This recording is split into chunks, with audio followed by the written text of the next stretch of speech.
गरीब लोग पैसा सेव करते हैं।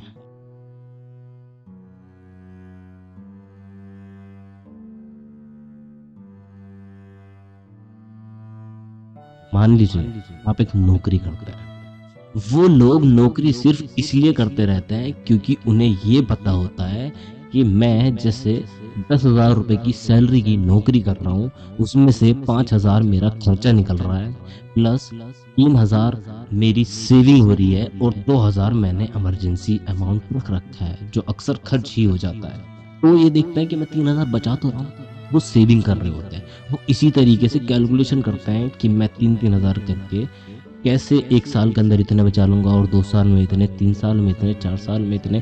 तो उनकी कैलकुलेशंस होती हैं जमा करने की, सेव करने की, और वो इसी चक्कर में बहुत ही ज़्यादा वक़्त अपनी सेविंग में लगा देते हैं।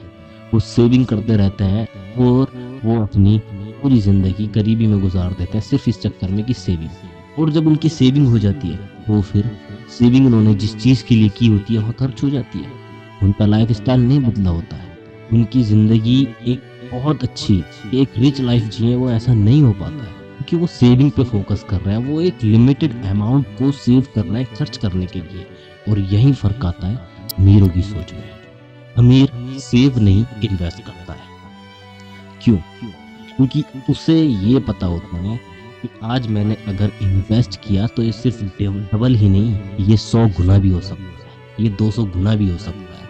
हाँ, इन्वेस्टिंग में रिस्क होता है, और रिस्क जिस चीज़ में नहीं, उस चीज़ से तुम कभी रिस्क नहीं कर सकते, उस चीज़ में तुम कभी कामयाब नहीं हो सकते। रिस्क तो लेना ही पड़ता है। यहाँ बात आती है रिस्क की, और ये मेंटेलिटी हमेशा अमीर आदमी की होती है, अमीर लोगों की होती है, जो फ्यूचर में हो चुके होते हैं अमीर, जो होने वाले हैं अमीर, और जो ऑलरेडी हो चुके हैं अमीर। ये उनकी सोच होती है।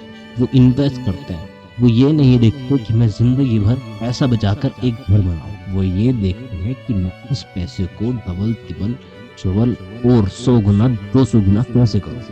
वो ये देखते हैं क्योंकि उन्हें पता होता है कि घर एक एसेट नहीं है, घर सिर्फ एक लायबिलिटी है। जो आपको एक बुक भी बहुत मशहूर बेस्ट सेलर बुक रह चुकी है, रिच डैड पुअर डैड, जिसके बारे में आप सभी जानते होंगे, ज़्यादातर लोग उसके बारे में जानते होंगे, और जिसने पढ़ा होगा वो इस चीज़ को बहुत अच्छे से जानता होगा कि लायबिलिटी और एसेट्स में क्या फ़र्क होता है। तो वो एसेट्स तैयार करते हैं। जैसे कहा गया है उस किताब के अंदर कि हर कोई एसेट नहीं है, क्योंकि उसके अंदर तुम भाई पैसा खर्च करोगे, उसको बनाने में पैसा खर्च करोगे, उसके अंदर मरम्मत में तुम पैसा खर्च करोगे, और वो भाई तुम्हारा पैसा अगर डबल कर भी रहा है तो तुम उसको बेचोगे नहीं, क्योंकि तुम्हारी रहने की जगह है, तो वो तुम्हारा पैसा स्टक हो रहा है। लेकिन अमीर सोच इन्वेस्ट करता है। वो भले ही एक छोटे घर में रह लेगा, लेकिन वो पैसे को इन्वेस्ट करता है। जितना उसने बचाया होता है कुछ ही टाइम के अंदर, उसको वो इन्वेस्ट करता है और फिर से इन्वेस्ट करता है।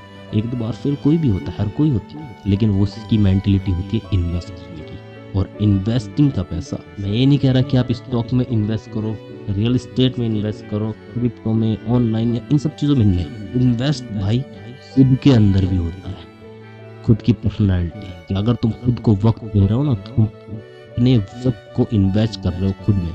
अगर तुम खुद के स्किल्स के लिए टाइम लगा रहे हो, तो ये भी तुम अपना टाइम खुद के लिए इन्वेस्ट कर रहे हो, जो कल को रिवार्ड देगा आपको। चौथा पॉइंट, गरीब आदमी अपना पैसा दिखावे में खर्च करता है। वो जितना कमाता है वो उतने पैसे को ये दिखाने में खर्च कर देता है कि मैं कितना अमीर हूँ। अगर उसने पैसा कमा लिया तो फिर वो कोशिश करता है कि मैं अमीर दिखना शुरू हो जाऊँ, कि मुझे लोग अमीर समझे। अच्छे अच्छे ब्रांडेड कपड़े पहनना शुरू, महंगी महंगी घड़ियाँ पहनना शुरू कर देता है।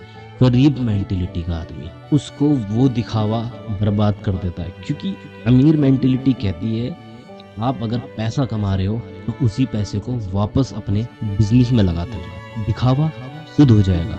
क्योंकि जो होता है वो दिखता है, और जो दिखता है वो सिर्फ कुछ वक्त के लिए दिखता है, और वो होती है पुअर मेंटेलिटी। वो कोशिश करता है खुद को अमीर दिखाने की। वो जगह जगह पर पैसा उड़ाएंगे, वो जगह जगह पर शो ऑफ करेंगे, वो अच्छी से अच्छी गाड़ियाँ लेकर आएंगे और फिर दिखाएंगे। लेकिन होता क्या है, लास्ट में वो वापस गरीब हो जाते हैं। शायद कुछ वक्त के लिए वो अमीर रहते हैं, लेकिन उनकी ये जो हैबिट रहती है वो गरीबों वाली रहती है, जिससे वो वापस फिर से गरीब हो जाते हैं।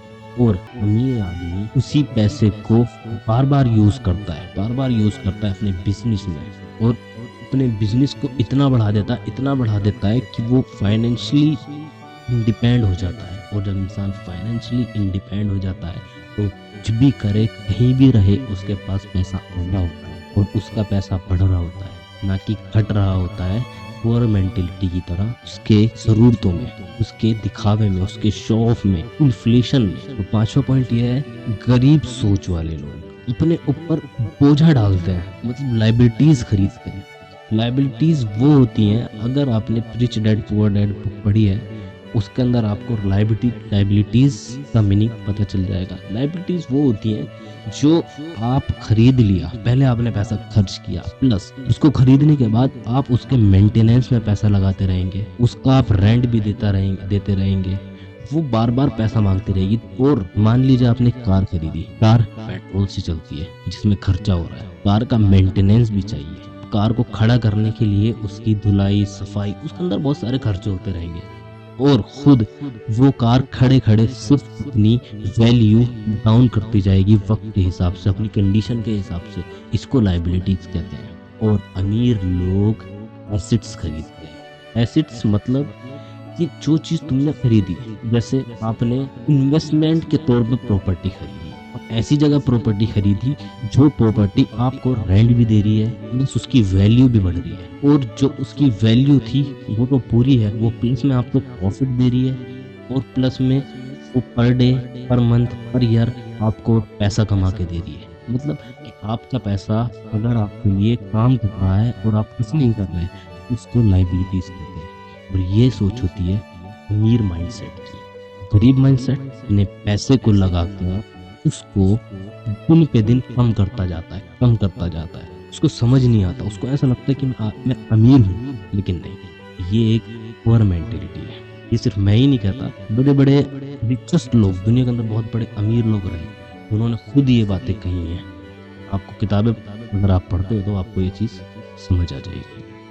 6 पॉइंट, जो गरीब लोग होते हैं, जैसे नदी में कोई पत्थर गिरा और जिस तरफ को नदी का बहाव है वो उस तरफ बहता जा रहा है, ये सोच होती है गरीब मेंटेलिटी की। मतलब जैसा जमाना चल रहा है, जैसा लोग कर रहे हैं, जितने की उसको जरूरत है और जो लोग कह रहे हैं वो उस हिसाब से चल रहा है। कहने का मतलब अगर प्योर लैंग्वेज में मैं कहूँगा तो भेड़ चाल, जिस तरफ सारी भेड़ें चल रही हैं कि हाँ जी हम भी उस तरफ चल रहे हैं, ये होती है गरीब मेंटेलिटी। और रिच मेंटेलिटी यूनिक जाता है। रिच मेंटेलिटी सोचती है कि मैं कैसे लोगों की जरूरतें पूरी करूं, ये जो भीड़ चल रही है इस भीड़ को किस चीज की जरूरत है, मैं कैसे खुद पर अट्रैक्ट कर लूं इस भीड़ को, और कैसे मैं इनकी जरूरत बन जाऊं, मैं इनके लिए कोई ऐसी चीज बना दूं जिससे इनके रोजमर्रा के काम आसान हो जाए, ये इनको फायदा हो जाए। क्योंकि वो करने से उसके पास एक बड़ा बिजनेस आता है, जब बड़ा बिजनेस आता है तो मेरे भाई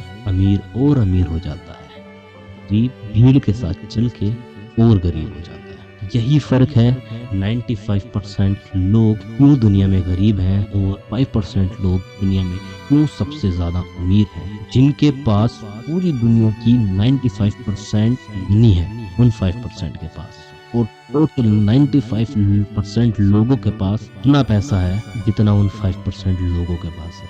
इतना बड़ा फर्क क्यों? ढूंढना पड़ेगा मेरे भाई, ढूंढना पड़ेगा और करना पड़ेगा। करने वाले नहीं जाते हैं। तो शुक्रिया मेरे दोस्तों, मेरी स्पीच को सुनने के लिए। आप मुझे सब्सक्राइब ज़रूर करें, और अगर मेरी वीडियो पसंद आई हो तो लाइक ज़रूर देके जाएं, जिससे मुझे मोटिवेशन मिले और मैं आपको और मोटिवेट कर सकूं। Thank you so much.